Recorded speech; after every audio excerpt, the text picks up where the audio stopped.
Welcome to HW Hockey. What's up, you beauties? Welcome to High and Wide Radio, episode 47 of season 6. I'm your host, Jim Michkov, joined as always by Jack Smith. And if you're watching us live on YouTube, Facebook, or Twitter, make sure you're subscribed on YouTube and set an alert for future shows. And if you're listening as a podcast, which you might be, maybe tomorrow, because this is obviously a live show on YouTube, make sure you're listening to us on Apple Podcasts or Spotify. And make sure you're subscribed. You'll get notifications for future episodes the minute we upload them. And ladies and gentlemen, before we get to our topic-packed show, let us tell you real quick about Fans of Philly. Flyers fans, are you ready to take your game day experience to the next level? Look no further than Fans of Philly. That's Fans of Philly PH fans. With over 14 years of experience, they've been the go-to for organizing unforgettable travel packages for Philadelphia sports fans. Why choose Fans of Philly, Jack? Let's break it down. They've spent years building top-notch relationships with bars, hotels, teams, transportation companies, and more.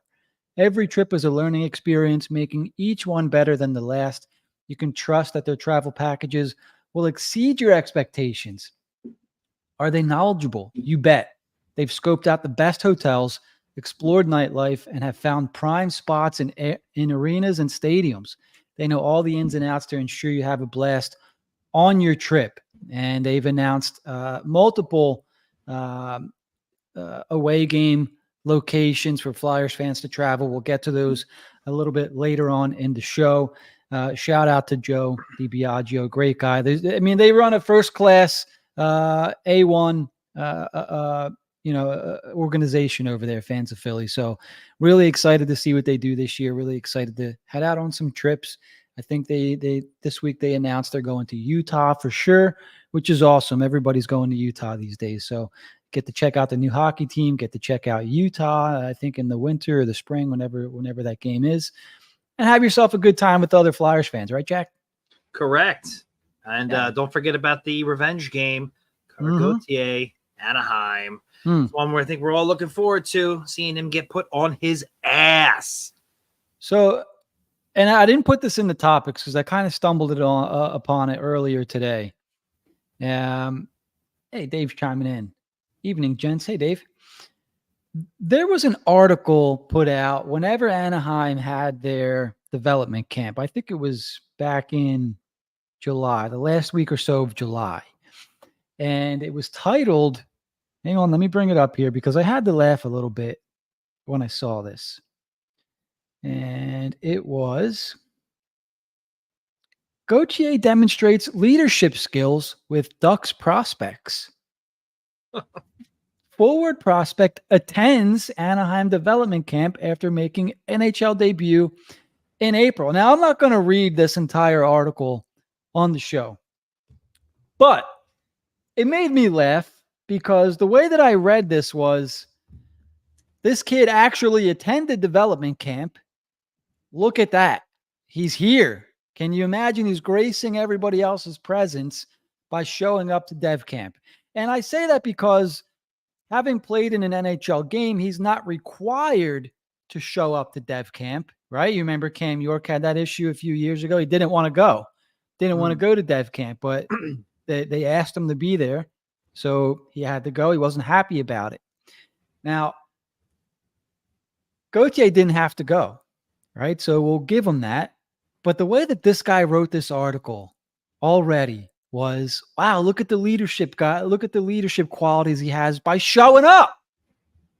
You know, like, oh my God, I don't know, man. It's just bare minimum out there. Right. That's what it sounded like. Yeah. I mean, I love it. It's a nice fluff piece. Probably one that was told by his inner circle, Gauthier, said we better keep this guy happy or he's going to, treat him as our crown jewel or he's going to be out of here and we're going to be looking for a trade. So let's treat him like he's just great guy. And it's all on the fly. It's just the beginning of what you were going to see more of this crap.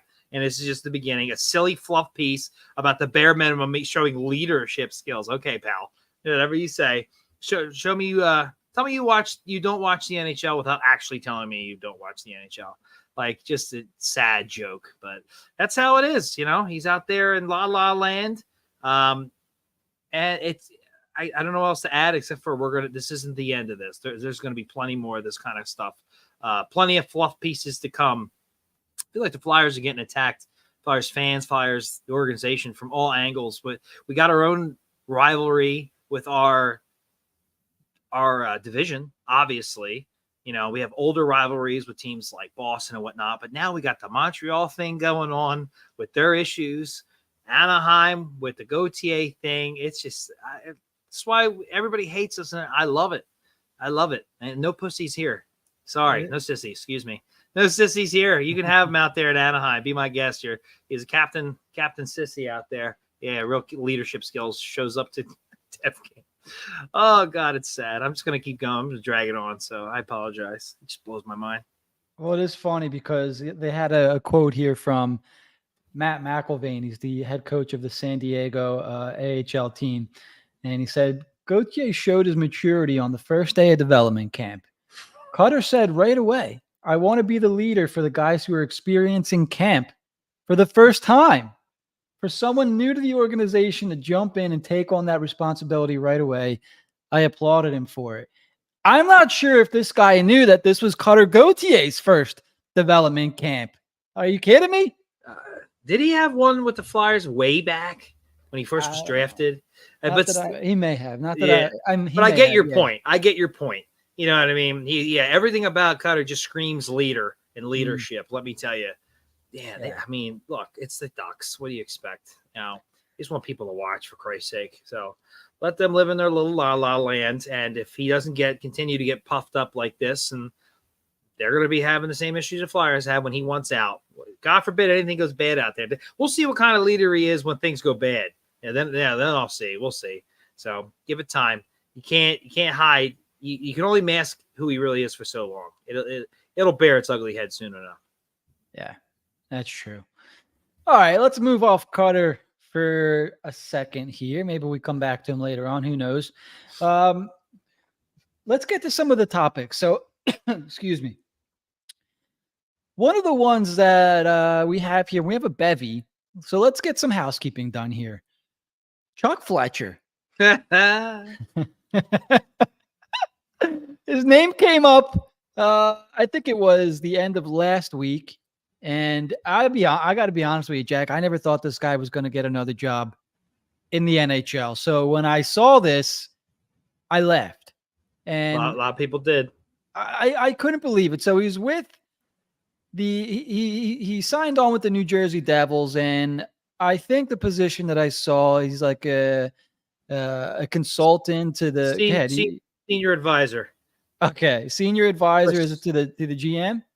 Yeah, which is sit down and throw out some ideas, and whether I give a shit or not, it doesn't. Whatever. He got the job because he's a nice guy. He's got the lineage with his dad being like a hell of a GM.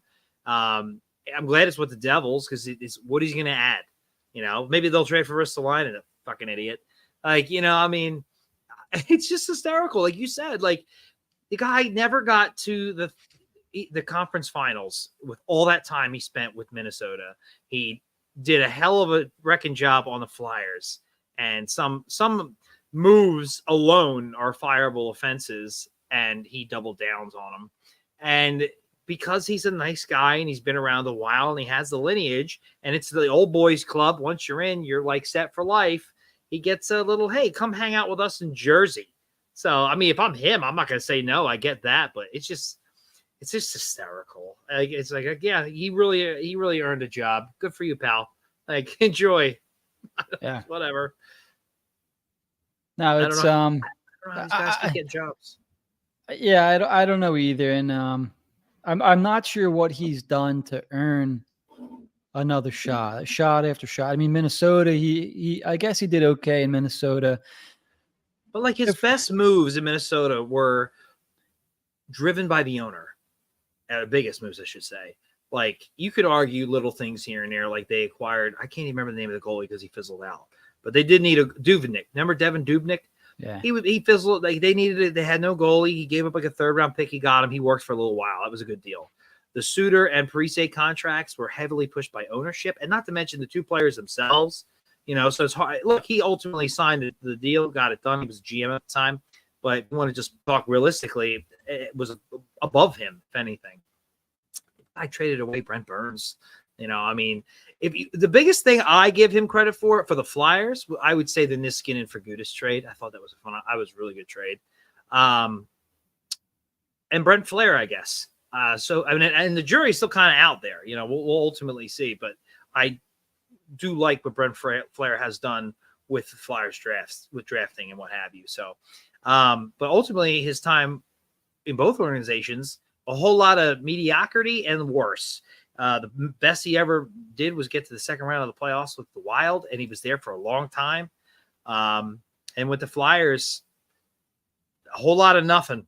Outside of his first year, which was probably his best. Well, it was his best offseason with the Flyers, trading for and signing Kevin Hayes, which ultimately was a bad deal. Justin Braun, that deal gets pumped up like he was some savior here. That's a little dramatic, but he was well worth the 2nd and 3rd. I'm like, it's a replacement level defenseman, great guy, but really, we're gonna talk. If you're talking about Justin Braun, you already see where I'm going with this. Obviously, I was going to say, conveniently left Justin Braun off the list of the greatest things that he did here. That should tell you everything you need to know. If that's one of his greatest moves, that tells you why the Flyers are where they are. I did like Niskanen, and I understand certain things were out of his control, but it was like that for the entire league, not just the Flyers. And he floundered. And he literally said that he used an app for trades. Trades are hard. Just everything you don't want to hear from a guy running your organization. And people come out of the woodworks to make excuses for the guy. It's how much money GMs make. I don't hear anything about excuses. I watched a guy in Carolina, who's now with Columbus, make wheel and deal every offseason, and they're successful. A lot of times when a team's successful, they try to keep all the pieces together and add. They're wheeling and dealing. They have a new defensive core almost every year. Couple of similar names, but look at this year. Now they got Ghost and who else? They brought in somebody else too. I forget who else. But I think is Pesci out, and a couple other names have been there for a while are out. They had Hannafin, they had Hamilton. They're both gone. They just are constantly moving and shaking. And the guy who he was in contention for the Flyers, not really. It was more of a gesture. Bill Zito's already won a cup, doing wonderful things in Florida, been to back-to-back cups. Making a ballsy-ass trade, acquiring Matthew Tkachuk, got shit for that. Now look at him. And it's I look at what Fletcher did, and the Risto move, I think that's his worst move by far.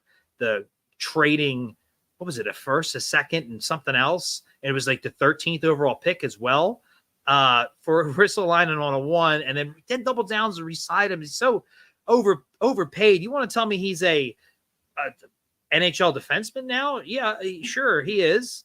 He can play on your 2nd pair, probably better off on your 3rd pair. It depends on how you deploy your defensive corps, but he's not for $5.1 million, that extension and giving up the 1st-round pick and then some. It's just horrible. And he got in a way fleeced in the Ryan Ellis deal. He made that deal with Nashville. The GM in Nashville was Dave Poley. I think you say Poley is pronounced. Yeah, Poley. He's going into the Hall of Fame, or he's in the Hall of Fame now. He knew something was up with Ryan Ellis. He got taken for a ride there, Fletcher. So let's be real. So it's I struggle outside of little things here and there, and a lot of big failures and a lot of inaction as well, especially after COVID hit. He just did not know what to do. Throwing $3 million at Gustafsson, that really went south. The team's floundering, making up excuses after excuses at a time when you needed to be ballsy and creative. He completely was bland and did a whole lot of nothing. He had one resurgence the year he traded for Risto and Ryan Ellis, and I think there was another move in there. I can't remember what else he did. Well, he brought on Yandel and Derek Brassard and re-signed Couturier. I can't kill him too much for the Couturier thing, but how about re-signing Sanheim to that deal? Not that I hate it, but it's kind of like one of those things where we're going to evaluate who we have here, and then in October, early November, he re-signs him. What the fuck? Right before he was fought, or right before he was let go too. That made no sense to me. But they said they're going to evaluate everything. If you're evaluating, why are we signing a guy? It made no sense. And Sanheim went on that year, not have a very good year. So it's well, it probably could have been a little bit cheaper if we, did what we said we were going to do. So I don't know. I look at his whole track record, and he's not the worst GM of all time or anything, but like how these guys keep getting jobs is just because they've been there for an extended period of time. You want somebody like that being your advisor, or is this just like a nice cushy job because it's a nice guy thing? I lean more towards that way, but whatever. They people have him on shows and whatnot because he's a former GM, and it doesn't mean he was good at it. So yeah, it's hysterical. I'm glad it's with a rival, and I think he's going to do a whole lot of nothing up there, but collect a paycheck because he's a good guy. I am curious to see, like, I mean, I don't think he's going to have a huge influence up there, but like, what could he possibly advise on? Like, I don't know. Like, you just laid out his whole track record with the Flyers. Like, what is he going to be? Yeah, we should trade for this guy. He's going to come cheap, but he might have also a career-threatening injury. We should do that deal. You know what I mean? And meanwhile, Tom Fitzgerald, who's been doing a hell of a job with the Devils, they just acquired Markstrom. He's been winning like various off seasons. They have Hughes, both of them, mainly Jack. Like they don't. It really feels. I think there's a connection there if you like follow the trail. It's like I thought I read that Fitzgerald was an assistant with somebody that was connected to somebody else that knew him and his dad, and something like that. So it feels like a favor at this point. Which, if you're a senior advisor, what are you really doing? I mean, I'm hiring my friends too. If I'm telling the truth, somebody that I'm comfortable with, somebody that I don't mind working on, hanging around with all day. Yeah, I'm doing that too. I'm just being honest, and I would say that most people would say that because I know that will probably piss some people off, but you want to work with somebody that you're comfortable, that you don't mind being around for however many hours a day. And if you get along and, that's always going to be the tipping point over somebody that you're not familiar with, like it's the same way everywhere. That's why you see a lot of in-house hires and companies and things like that, as opposed to outside. You're always going to go with the guy, over the guy that you don't, unless, it's like a prodigy or something, and I'm not saying that that's always the right decision, but it's usually the case, and Flyers are just as guilty of it. Flyers are just as guilty of it. I mean, think about the Bill Barber, like what he had no business being in the front office. Bobby Clark kept everybody around, for Christ's sake. And the list goes on and on, but he just got hired. So I had to, it is funny just looking at his track record, how things ended, especially how bad that stuff got.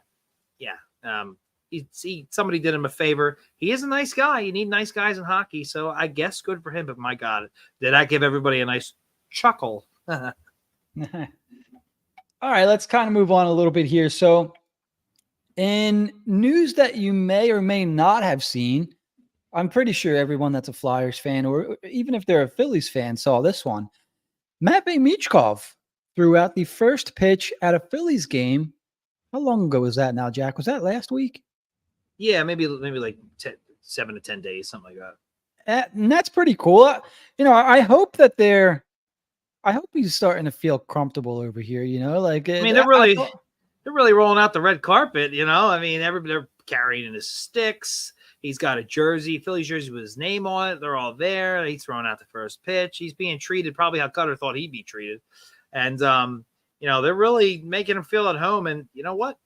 They'll never say it, but he is the goddamn savior of this franchise. So, yeah, make him feel most at home as possible, please.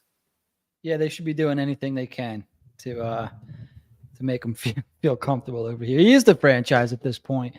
I'm gonna pump a new show real quick. So I just started a new YouTube show on Dobber Prospect. So if you guys are following us here, make sure you go on and give Dobber Prospects YouTube a subscribe. We're trying to build up that page a little bit, but we talked to Ivan Demidov today, and naturally Michkov came up a couple times.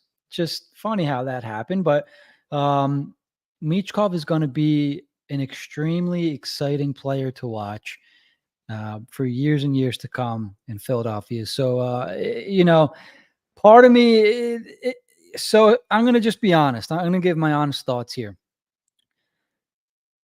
It's a little weird to me to see how they're pumping him up through social media and all this. It's just like we haven't seen him play a second of hockey yet, and there's a lot of Flyers fans out there that don't have access to watch games in the KHL.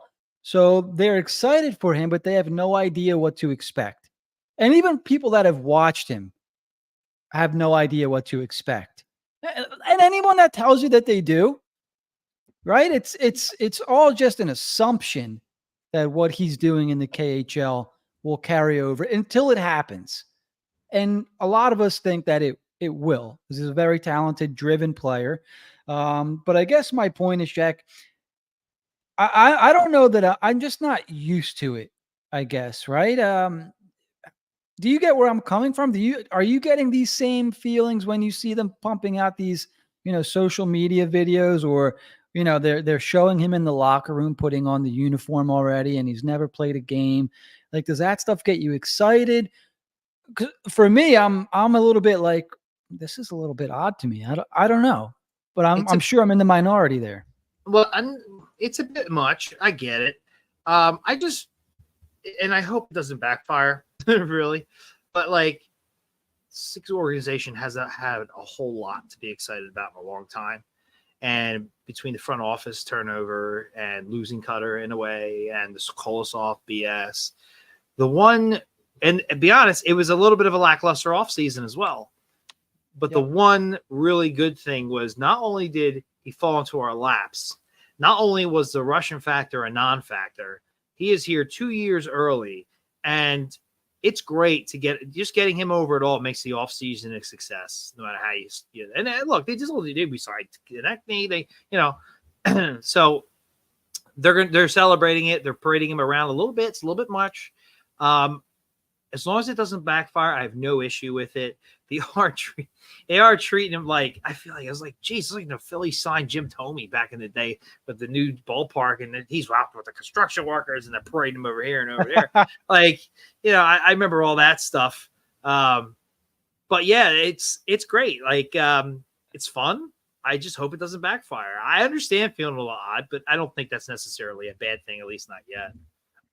Yeah, and that was a good comparison because the Phillies were so bad for so long, and we all watched them growing up, and I remember watching guys like Scott Rowland, Rico Brogna, Greg Jeffries, guys like that. So then when they signed Thome, right? They didn't trade for him. It was like a big free agent signing, right? Yeah, they signed him, but it also was like with the new stadium with Citizens Bank being built too. So yeah, it was a double whammy kind of thing. Yeah, it was kind of signifying like next new era. Yeah, which is what are the Flyers doing? Right. Yeah. And so that was a great comp there, and maybe that's what it is. And I just think maybe the difference, because I mean, as a kid, I felt that I was excited for Thome, and that's not to say that I'm not, because I am excited for Michkov. But Thome was established. He was a masher, 40 home runs year in and year out. And that he picked the Phillies. They paid him a lot of money to come here, but ultimately he picked the Phillies, and they were parading him around, like you said, that entire offseason. You were getting excited to watch Thome, and he came through. And you know what? The Flyers, they should be doing what they're doing with Michkov. It's been, I mean, he's the guy. He's going to be, we hope, the superstar stud talent. And I think that's the difference between, him and Thome. Like, don't get me wrong, that was a perfect comparison. But like I said, no one's been able to really watch Michkov. So right now it's all still kind of hoping, when he comes here, he's going to produce. And maybe that's where my, the sense of, it's not uneasiness, but it's like, oh, like they're really, leaning in hard to this Michkov stuff. And I guess they should be, right? Yeah, I mean, I remember Crosby was drafted. Like, I remember hearing about it, and then like he was on Letterman. You know what I mean? Like, and I understand it's the first pick of the draft, generational, all that pizzazz. But this is just Philly here, so yeah, it's par for the course, I guess. When's the did they do this with Lindros? I don't know. I was too young. I really don't remember. Like, so they're excited. I get it. Like I said, as long as they don't go too far, I don't know how you do that. I'm sure it'll start to, calm down and wear off, and we'll get into the camp, and it'll just be a regular season after that. But people, myself included, I cannot wait to see him play as an opening night. Just, of course, it's going to be at 10 o'clock at night because we got to do our old West Coast trip. But I just got to see him in a game that matters, skating around in that Flyers orange and hopefully doing some magic. I'd tell you one thing.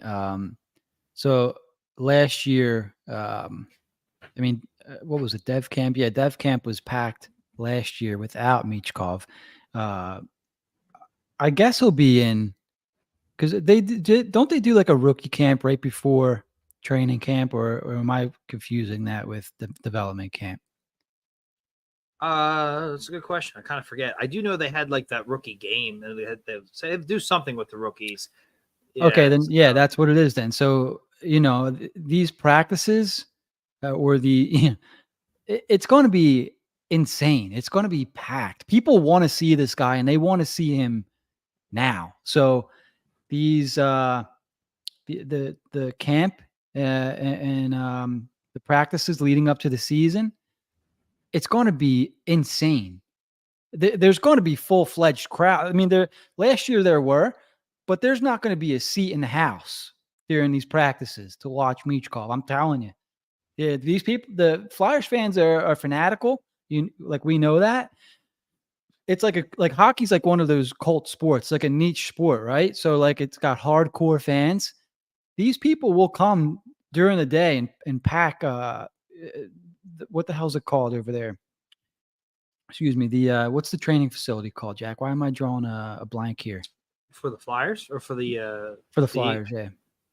Oh, they changed the name. It was a skate zone. Yeah, but now it's something else now. Yeah, maybe that's why. But yeah, that place is going to be insane, and it should be. There it is. Yeah, Dave chiming in, skate zone. For whatever reason, I wanted to say the same thing, the NovaCare complex or whatever. But yeah, it's the skate zone. Flyers Training Center, it's called now. This is what I mean. CMZ. I'm driving down from upstate New York to see it, and I love that. It's not even a game. They just want to see this kid play. They want to see him in real life. Does he actually exist, or is he just a myth? He's finally here, and it should be packed. Flyers fans deserve to be excited about something, and we're gonna have that reason. Come September, we're gonna be able to watch him play, even if it's just in practice. Take whatever you can get. They understand how starved we are for this, and they're just, I don't blame them. I don't think it's out of control yet. So. Hey, have at it. I almost went to the Phillies game just to see him throw out the first pitch. Which was, I'm glad he's going to stick to hockey. Some players are, they're athletes, but they're really specialized in one sport because he got the ball over the plate, but that form was a little. I don't think he threw it from the mound either, did he? I don't think he was like halfway or anything, but it wasn't like standing on where the pitcher stands. But whatever. We'll have to get Dave to chime in on his form there. Dave's a big baseball guy. What's up, boys? What's up, Dave? Bynum? Matt Barcello chimes in. Do you think he's going to be Andrew Bynum? No. No. That's for me. That's my roommate from college. Oh, okay. There you go. Yeah, that's a long story. We don't have time to get into that one. All right. It's we'll have to get into that. It's going to be a long that's not what he was saying, I promise. Oh, okay. He should have never thrown. They should have had him hit it over the plate with a hockey stick. That would have been cool. All right. Well, let's move on a little bit here. Shoot the hot dog thing, hit some lady in the face. All right. Should we keep it Russian, Jack, or should we talk Rex? Well, there's a Kolosov update here. You have an update? I was hoping there would be. I was searching for it. Nothing to add except for to complain and give shit about that article, but I think we did enough of that last week. Unfortunately, nothing. So we're in the dog days of summer. I was hoping we get a little something there, but no dice. So hopefully next week or the week after it's going to get awfully close to camp time. So I hope we hear something soon. I did read that he is not in training camp with Dynamo Minsk. So that's something to keep an eye on. Because the Russian league starts a few weeks before the NHL. I want to say it's just about a month before. So their training camp has started and he's not there. he's not allowed to be there because he's not under contract with them. So Maybe that could be why. I almost had confidence there but then now I'm thinking like, well, if he's trying to get out of the contract and get a contract, he's probably just at home, so that's still possible. I'm not saying that's what's happening. It's definitely still possible. So yeah, the whole thing's just ridiculous. And I just can't stand. What bothers me the most is like Danny's getting heat for this. It baffles me. It really does. Like, they didn't abandon him. We've already discussed that. But like, oh, it's a really bad look because of Gauthier. Like, these are things out of his control. You want to like say maybe that's not necessarily the case with Gauthier? Fine. But like, what are you supposed to do with Kolosov? He was here for 3 weeks. Like 3 friggin' weeks. What GM wouldn't think that a guy's going to come over, test his feet in the waters in the AHL, and be this ruined? Like, after 3 weeks, I don't think any GM would be like, oh man, we really got to watch what we're doing here. When in retrospect, they probably should have just had him come over this year, have an entire preseason with the team, so they all know each other. He's joining a team that's been together all year. He's kind of just a new guy. So but like, what GM wouldn't think like, hey, play a few games, feel it out, and it just the whole thing baffles me. How many people who will leave their comfort zone, like great people who do great things, they don't do that from their comfort zone. Comfort, I think it was Shannon Sharp said this, and I loved it. The comfort zone, feeling comfortable, it's great. It's a great place to be, but nothing grows there. You have to step outside of your comfort zone to grow. So this homesick thing, I know I'm always hard on players. Like I lean towards like the be a man, grow up kind of thing. And I'm not always right. But like, how many people like leave their families and have these long distance jobs or leave their homes where they grew up and take jobs overseas for significantly less money than what he could be making? So the whole thing just baffles me. I can't get over that. It irks the shit out of me. Yeah, who can blame you?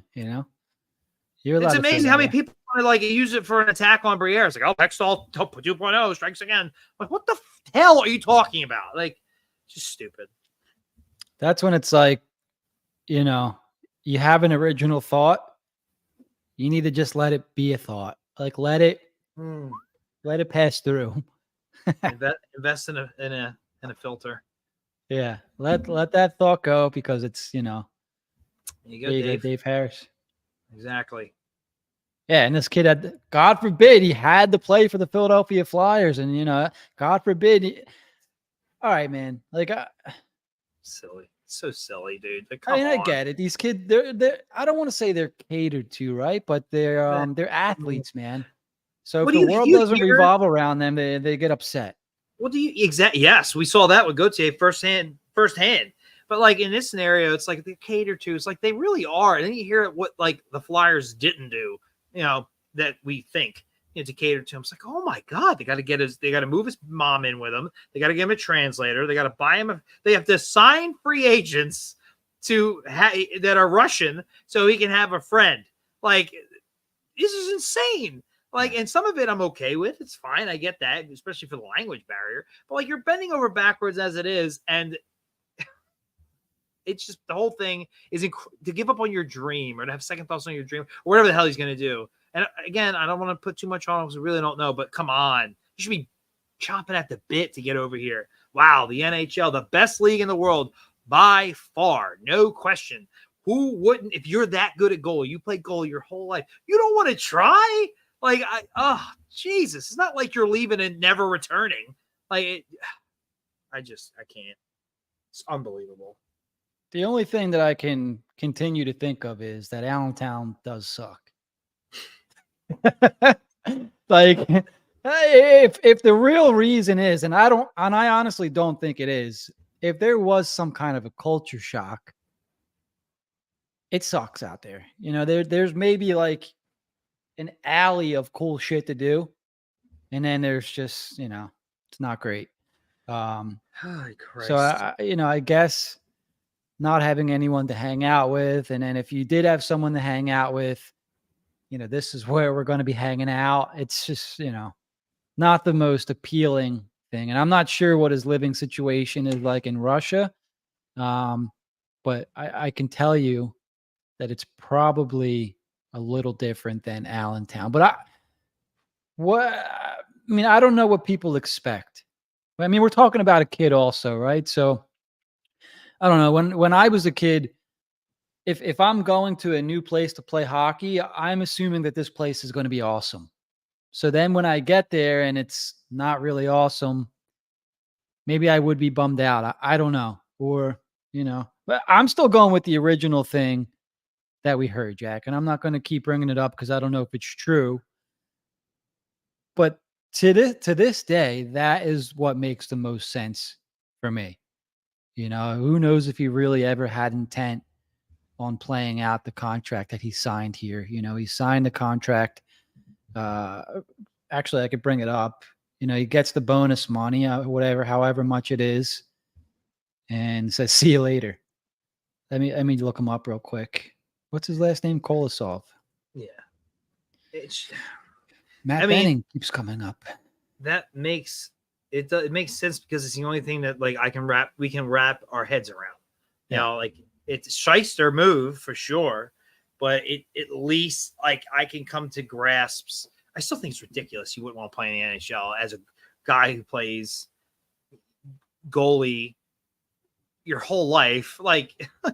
It's not cheap either playing goalie. I don't know. It's just, but if I had to think of a reason, that would be the reason. It's still pathetic, but I really hope that's not the case. I hope they sue him. Everything he's got. Yeah, they screw you, man. So the signing bonus money would be $92,500 a season. So, and I assume he gets the bonus money up front. I'm not sure if it works for all three seasons combined or is one season at a time. But $92,000 is a decent chunk of money. I'm not sure how it translates to Russia. I'm sure I think it's more money over there. His minor salary would have been $80,000 a year. His NHL salary would have been $925,000 a year. So that's a significant difference, and maybe that factored in. I'm not sure, but I mean, he signed it. He knew the deal he was signing, so he knew ahead of time what he was getting into. I think some people want to speculate. Fedotov signed his deal, and what did he do to earn that deal? And Kolosov was potentially the better goalie. Why is he signing the contract that he's signing? They signed Kolosov first. Is that correct? Do you remember? They were both around the similar time, I think. I remember they both got brought over around the similar time, I thought. But as far as when they signed, I can't remember. Oh, you know what? I think Kolosov was already signed. Does it say on here? I'm on Puckpedia. I'm just it's a new site to navigate. So yeah. So he signed on July 8th, 2023. So that was last offseason. Yeah, we know Fedotov signed in June of this year. So there you go. So maybe it did piss him off. I'm not sure. But Hart was on the team when he signed, and now Hart's gone. That's your biggest, true roadblock to making it to the NHL. Because everybody else is unknown still. We like Arison, and we're going to see we have Fedotov, but you really don't know. It's goaltending is completely up in the air, and especially when you're talking goalies, they're a complete voodoo. They can be good one year, suck the next. Who really knows? Yeah, absolutely. So we'll see how it plays out. It's that he's not in camp with Dynamo, I think means something. For me, maybe they're trying to do things the right way over there, which I would respect a lot, because then it becomes either you play for the Flyers or you don't play hockey. You know what I mean? And if Dynamo wants to maintain, a relationship with the NHL or the Flyers specifically, they can't allow this kid to dictate where he wants to play when he's under contract with another team, and unless the other team says, yeah, it's okay. Like what St. Petersburg did with Michkov, they let him go. So we'll see how that works out. It's going to be something to keep an eye on for sure. Well, one thing that typically works with Russians is once you tell them they're not going to get paid, they tend to return to the ice and play. So, maybe they should play a little hardball. There you go. Crooked Zebra Records chimes in. Rex. Yeah, let's get on that. So Mark Recchi was let go from his power play coaching position with the Columbus Blue Jackets last week or this week. I think that news is pretty fresh. But so this whole dilemma or debacle, the Jarmo Kekalainen, one of our favorite GMs, was the GM of the Blue Jackets this time last year. And I believe around over the summer last year, they hired, why am I forgetting his first name? His last name's Babcock. What's the first name, Jackie? You remember? Mike Babcock. Mike Babcock, which Babcock. It was a mistake. It was not the right coach for them. You knew it was going to catch a lot of shit. Maybe they figured they were a smaller market team. They could get away with hiring Babcock, and they didn't. They didn't get away with it. They ended up letting him go within a month or two, something like that. Former players kept coming out. I think the Spit and Chicklets guys put something out on Babcock, which is unfortunate. And I'm not sure how many, coaching opportunities he's had. I'm somebody that believes in, second chances. If someone's going to, wants to prove that, hey, they're a different guy or whatever. What was coming out though was that this guy is just this guy, and that Columbus made the wrong hire. He's a scumbag. He's bad. It's unbelievable the amount of stuff that came out from all different players. We heard about the stuff in Toronto about making, I think he asked in private, who Mitch Marner thought didn't give enough effort on the ice. Then he made him read the names to the whole locker. What a piece of shit, scumbag. And then he was trying to go through their, was it their pictures in their phone or their Snapchat or something? Just weird, personal shit. And he's a goofy fucking weird guy. He's an asshole. But because he had success with the Ducks and Red Wings, he was held in high regard. And at the end of the day, especially in today's, soft world, and I'm not saying it's wrong, he's not in the NHL. He should not be in the NHL. Mike Babcock is a raging piece of shit. So he's out and never to return. He's done. Fucking goofball. See, I'd forgotten about the phone thing because I was like, okay, he's got a new opportunity here. And the phone thing came out while he was with the Blue Jackets. I think during development camp or something. He wanted to go through the young guys' phones or something like that. And it got back to the Chicklets guys, and that's what they said.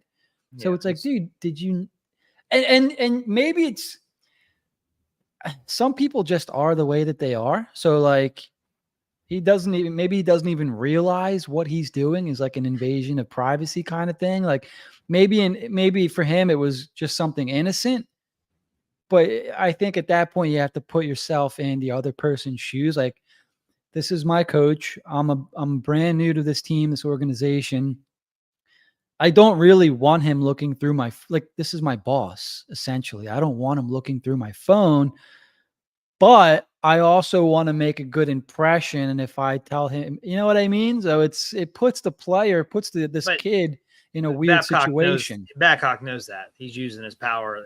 He's been around the block. Yeah, he's really weird, man. He's done. There's nothing but bad stories about him, so needless to say, he didn't make it out of training camp. He got hired and fired, I think, within a month, maybe a little over. So it was rough. And so I think, unfortunately, so Recchi was there to be their power play coach, and they had a new coach over Recchi. I forget the guy's name now. It was Pascal Vincent, I believe. Yeah, that's it. Yep. And so they let Vincent go after a season, and they let Recchi go after a season. And Flyers, I'm not sure how Columbus's power play did last year, and Recchi's kind of bounced around to a lot of the teams within the Metro Division now, but the Flyers power play has been dead last for 3 straight years. They haven't had, the best players, but Rocky Thompson is the common denominator throughout those 3 seasons. the Flyers honored Mark Recchi at their alumni game last year. It seems like he's back within the organization.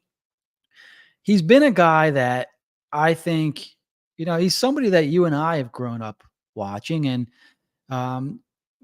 back in the day was one of my favorite Flyers. But I think he's just moved around so much and won with other teams. I think he won with Boston. Did he win with Carolina? I can't remember. But he won with Pittsburgh. Yes, he won with Pittsburgh, Carolina, and Boston. So he won everywhere he went to, basically, except for Philly, even though that he does hold the regular season record for most points in a season. To me, it always felt like Mark Recchi should be remembered as a Flyer, but I guess that's kind of hard when and Zebra mentions Pittsburgh. I just felt like not that I felt he's underappreciated here, Jack. What am I saying? But like, I don't know, guys like Lindros, Leclerc get a lot more recognition than Recchi, but Recchi was a huge part of those teams. I think it's what you said earlier. Yes, Recchi, Lindros, Leclerc, those names, like, they're Flyers. Like, yeah, sure, Lindros played for a few teams after his tenure. Leclerc came from the Canadiens and played for like Pitt after a season and a half after his tenure. But for the most part, they're Flyers. You look at Recchi, I mean, not only did he play for Pittsburgh, Boston, the Thrashers, Hurricanes, the Canadiens, the Lightning, he's had several stints with. He's played for Pittsburgh at least twice, played for Philly at least twice, and there might be another team he's played there for at least twice. Yeah, he's been around, to say the least. I love Recchi. I thought he was amazing, and he was a little bit underrated. And when we came out of the lockout, he wanted to stay a Flyer, and Bobby Clark knew better, apparently, and didn't bring him back, which was a horrible move because he went on to win with Carolina and then later Boston. So, and he was great for the young guys. He was great at bottom six player. It's exactly what you needed. So he wasn't even like he was almost in that role here with how stacked our teams were, so, it is what it is, but I don't think it's all on Recchi, but at the same time, he's played for a lot of teams several times, and most of those teams are division rivals, unfortunately. And he's won cups with division rivals, but not at Boston too. They're not a division rival, but they're a rival, nothing here.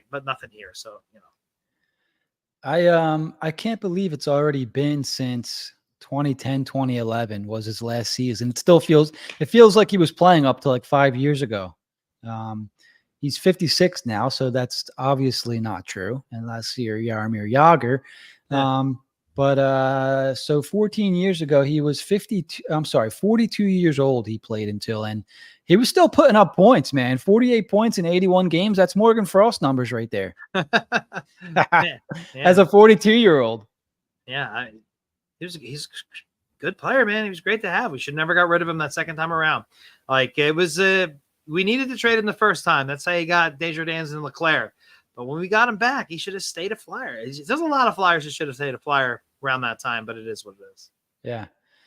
Yeah, it is interesting. Like I mentioned, for whatever reason, I think of him as second team, I think of him as a Penguin, but he was only with the Penguins for maybe 5-6 seasons here total. So it's a little weird. I don't know how long he was drafted by them, so you got to but like I know he won a cup with them in like 91. This before he ever played for another team. I don't know how many seasons he played before he was traded here. Probably only 2 or 3. And then after the lockout, playing with him and Leclerc went, oh God, that was a painful day for me. But that was it. But it was like, he was almost like his career was winding down. And then boom, he winds up the Carolina Hurricanes, wins a cup, and then stuck around. The one I don't remember him with Tampa or the Thrashers at all. Me neither. Nope. Back-to-back seasons too, 40-point seasons. Yeah, I don't remember those years. There was a lot of players that I don't remember playing for the Thrashers. Like Keith Tkachuk played for the Thrashers. I don't remember that. We got to put together an all Thrashers team one of these days. There's a lot of towards the end of their career kind of things, but you think of the Thrashers, I think of like 2 players. It's like Obviously, Jesus Christ. Whenever I need to pull their name, I'm going to slip. The goal scorer, Kovalchuk. I think Kovalchuk, and then that one goalie they had. It's like Kerry Lettinen or something. Like I might be confusing. Yeah, and like just that's basically it. Oh, Danny Heatley. I think Danny Heatley. But that's about it. It's Thrashers. Yeah. Atlanta. Let's bring them back. But the weird thing about Recchi is when I look at his coaching career, it looks like when he was with, I believe he first started with the Penguins. Here, I got it right here. In 2014 as a player development coach. He was part of the 2016-17 Stanley Cup champions. He subsequently was promoted to the player to development in 2017. It's when he got named assistant coach following the departure of Rick Tocchet, who became the head coach of the Coyotes. They didn't renew his contract.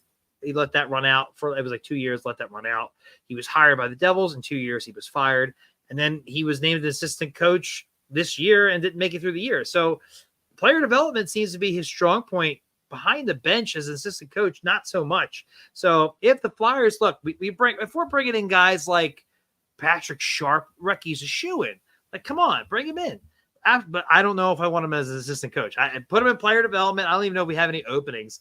A lot of people, another former Flyer. Jesus Christ in heaven. I'm sure we'll get plenty of that, but I really don't care. So he's been around. He's been in plenty of teams. It's not that big of a deal. It's not that bad. If there's a spot for him, why not? Yeah, absolutely. Yeah. As an assistant coach, I'm a little worried. He's not really shine there. So I don't know what else he could offer. I don't know what else he could offer, but still interested in, say at least. He's a good guy. He's got plenty of experience and knowledge, and I think he's got to know people if he's been around the league that long. I just don't see how it could hurt if they have a spot. Yeah, and that would be the one knock for me is he doesn't seem to last very long with wherever he goes. He was with Pittsburgh, New Jersey, now Columbus for a season. I'm sure I'm leaving some spots out, but he just doesn't last very long for some reason. And it seems like once he got behind the bench, that's when it started happening. Because in player development and the front office, he was getting promoted. But once he got behind the bench, it was like, it's 3 teams now.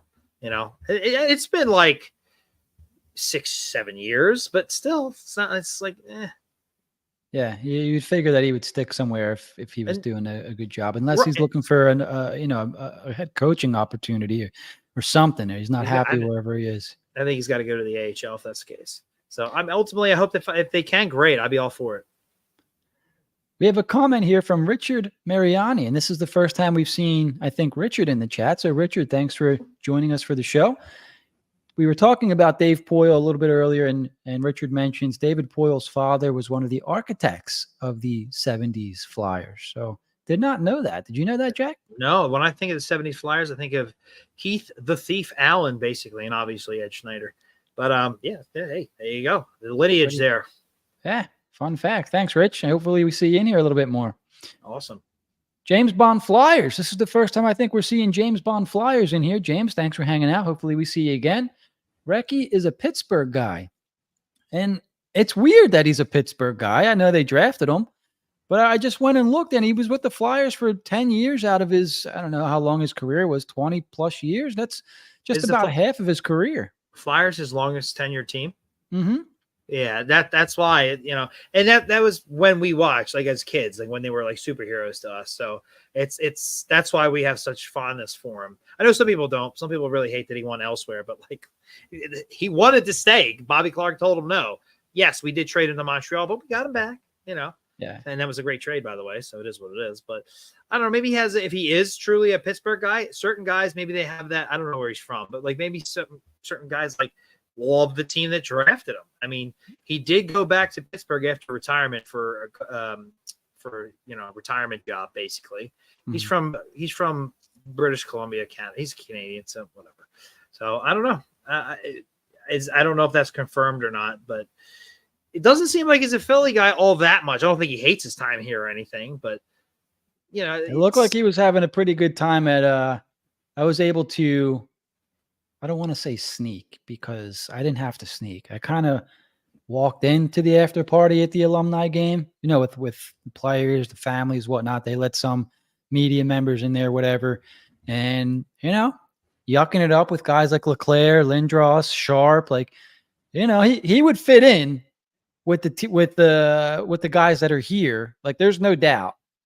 But it's just, do they want to give him the power play? Do we want to see him as the power play coach? And then if it's like, well, would you rather have Mark Recchi, who has the all-time record for points in a season, or would you rather have Rocky Thompson? Then it's kind of like, well, maybe we should give Recchi a chance here.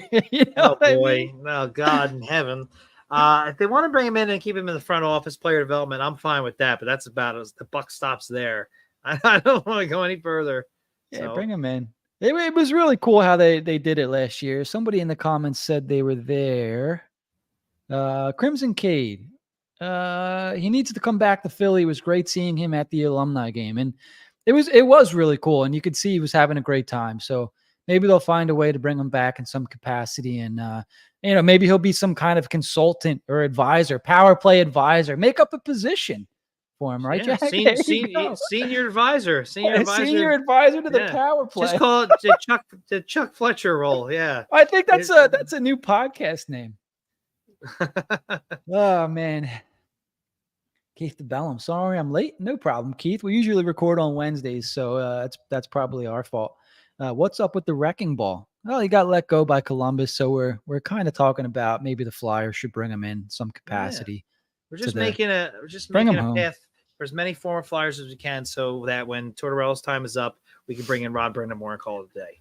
Yeah, there you go. Wouldn't that be crazy? All right, let's see what we got here. We're a couple minutes from an hour, so maybe we can save our prospect profile for next week. Of the topics left, Jack. Oh, you know what? You want to get into that poll? Yeah, what are the results? This is interesting.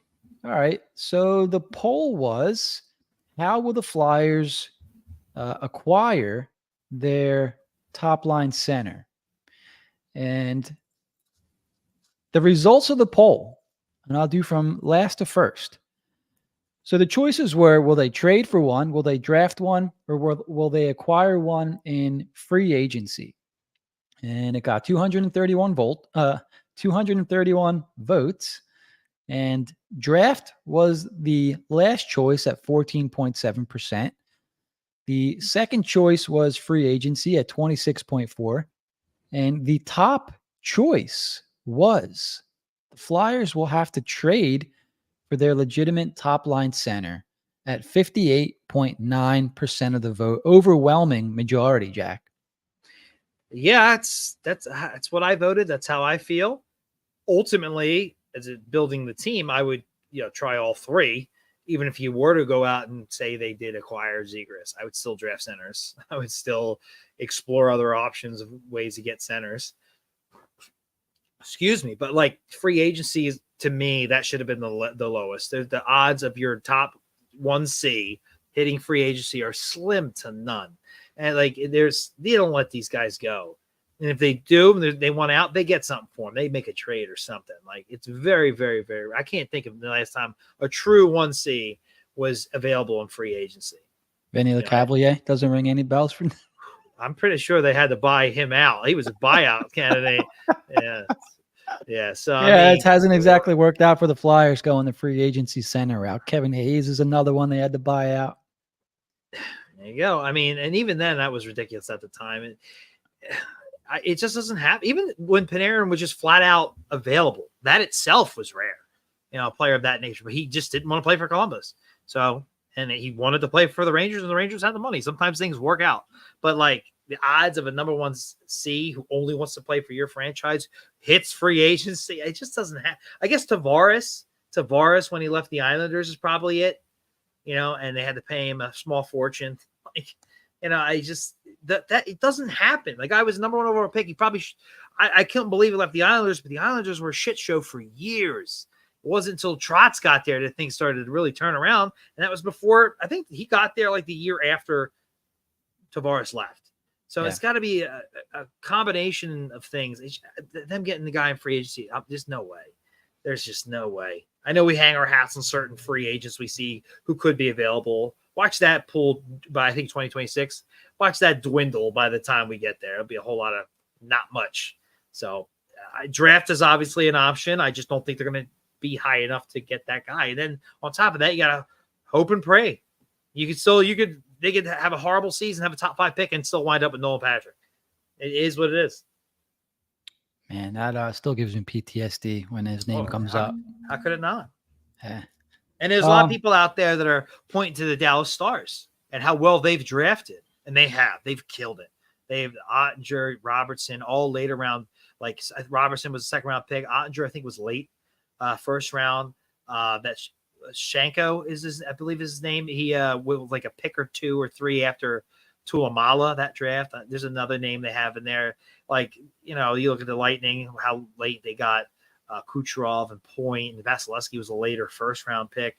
Like, I get it, but like those are like rare cases. Like those are not every team's not doing that shit. You just can't bank on that. Do I hope they do it? Of course, I hope they do that. But the odds of them doing that and making your plan around, hopefully we'll get somebody in the 2nd round. Like, come on. Like the odds of that, even mid-1st, Luchenko's a great pick. You really think he's your number 1 seed? Come on, just be realistic. Do you really think he's going to be your number 1 seed? No, he'll be a nice player. Maybe he's a 2 seed. We'll see. We'll find out. But unless you're top 5, maybe top 10, I don't see some kind of trade. And even I discussed these guys don't hit free agency. Trades are just as rare. Why would a 1 seed want to be made available? It's more likely, and that's why they don't make it to free agency, but it's still pretty rare in its own right. So they got to just keep drafting them and explore that market. And I'm really hoping that they figure something out, because if Drysdale doesn't work out, they're going to need to do some work on defense as well. I like Dave's comment here. Luchenko is going to surprise us. I hope he does. Right? Like we're all rooting for him for sure. I'll eat a whole bowl of crow if he's our 1C. I don't know. That's a pretty tough ask there, but I mean, by the time he's ready to come in the NHL, Sean Couturier is still going to be on the roster. So. Yeah.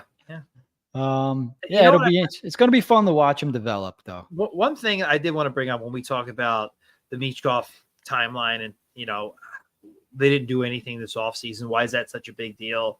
And it's really not. But one thing we didn't bring up is Michkov is here. We expect him to be pretty good right away, not his ceiling or anything, but he's on his entry-level deal. He got 3 years of that. I was hoping they would have a true center for him to play with and take advantage of those early years of him. And unless they do something next year, I don't see that happening.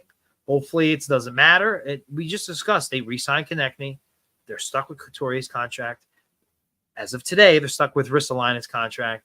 They've locked up a couple of other guys long-term, like Owen Tippett, and got the Sanheims here for a long time. And I still think that's an overpayment, but it is what it is. Being able to take advantage of his entry-level contract would have been really nice. And part of that is getting a number 1 seed, even though they're not technically ready to go for it. It would be nice to see 2 guys grow together, depending on who it is. But that was my understanding of it. Do something today or next year. If they don't, it's not the end of the world, but it would be interesting how they navigate the cap and whatnot going forward. Something to keep an eye on with some dead weight contracts they have. Yeah, that's for sure. Yeah, there's going to be a lot of moving parts between the dead cap coming off and some of these other guys that are like Ristolainen not considered dead cap because he's on the roster and we think he's going to be playing games, but he's making a lot of money. I think most fans are waiting for that to come off more so than they're waiting to watch him play. So yeah, it's going to be interesting to see how things shake out money wise. And that was my original thing too. Like Michkov is going to be on an ELC, get him. You can build around him for those 3 years, but unfortunately it looks like they're gearing up for when they need to pay him is when that money's going to open up. What line do you think Risto ends up on? Yeah, it looks like the 3rd line. right, Jack? Like it looks like the second line's going to be, we think, Sealer, Drysdale. At least that's who they paired up Drysdale with last year. And then I guess your third line would be Ristolainen and Zamula, right? Yeah, if not Andre, if he can push for some time. Yeah, $5.1 million, or But if they make the playoffs, we see playoff Risto, maybe he'll be worth every penny. Just got to get We there. keep hearing about it. I mean, he's never played in a playoff game in his life. It's like Sasquatch, but yeah, we'll see. Yeah, it's true. I like this comment here. This is why I want Recchi back and in player development, baby. Think about that. Look at that. You want to read it? Go ahead. Yeah, Recchi when this is from Richard Mariani. Recchi, when he was here in the 90s, lived in Haddonfield, was a great guy. I remember him taking in all the young players and teaching them what it meant to be a Flyer. That was his thing. Beautiful. Beautiful. There you go. Let's go. Bring him in. Player development. That reason right there alone is enough, right? Exactly. That's a pretty big deal there. Recchi's the man. Guys like that. All right. So we're a couple minutes over an hour. We had a few more topics, but we could always save that for next show, Jack. I mean, it's going to be the middle of August. We're going to be in the same spot now. We're going to need to save some stuff. Yeah, we shouldn't blow our load now. It's still August. Still August, early August at that. So I think we covered everything that we needed to cover as far as, special events to update everyone on, just in case, you're down the shore, you're relaxing, you maybe missed out, that Recchi got let go, that Chuck Fletcher got hired. You listen to us and you know things now, You know, yeah. Things you didn't know, now you know. Yeah. And the more you know. The more you know. That's true. So let's do one more read here for fans of Philly. If you guys missed it earlier in the show, let's get their website up here too. Fansofphilly.com. Make sure you guys check out fansofphilly.com. So if you're worried about the cost of these trips for Fans of Philly, don't sweat it. They're flexible pay-as-you-go plans, make it easy to manage expenses. Their travelers rave about the ease and convenience of their payment options. It's just one of the many perks of booking with Fans of Philly. So what are you waiting for? Join the Fans of Philly family today and get ready for an experience you'll never forget. Visit fansofphilly.com and book your next adventure now. As I mentioned, they have quite a few destinations. We talked about Salt Lake City earlier. It looks like they're going to try to get out to Anaheim. Western Canada is one they're considering. Minnesota. Dallas will be a cool destination. And then you have Detroit, Hockey City, right? So make sure you guys check out fansofphilly.com and book a trip. Maybe we'll come with you. Maybe we'll all get to hang out. I mean, who doesn't want to hang out with a bunch of Flyers fans, right? Oh, yeah. So good stuff there. But I think that's going to do it for our episode, guys. I want to thank all the new viewers and all the old viewers too, all of our regulars here. We appreciate it. We love talking to you guys, love hanging out. So let's wrap this show up, Jack. Where's the read? Okay. If you're watching us live on YouTube, subscribe, set alerts for future shows, hit that notification bell. And if you're watching on Twitter, be sure to head over to YouTube. If you're listening as a podcast, listen on Spotify or Apple Podcasts and subscribe. Or you can head over to hwhockey.net. Give our site some love. Man, I can't talk tonight. That's a sign that we need to wrap up. Mouth getting tired. Second show of the night here. In case you guys missed it earlier, head over to Dobber Prospects YouTube channel. Give a subscribe. Trying to grow that channel. Brand new show coming out, recorded tonight, centered around Ivan Demidov. And Michkov's name came up a few times. So maybe if you're a Flyers fan, you wanna tune in. So for Jack, I'm Jim. We'll talk to all you guys next week. Bye-bye. Bye-bye.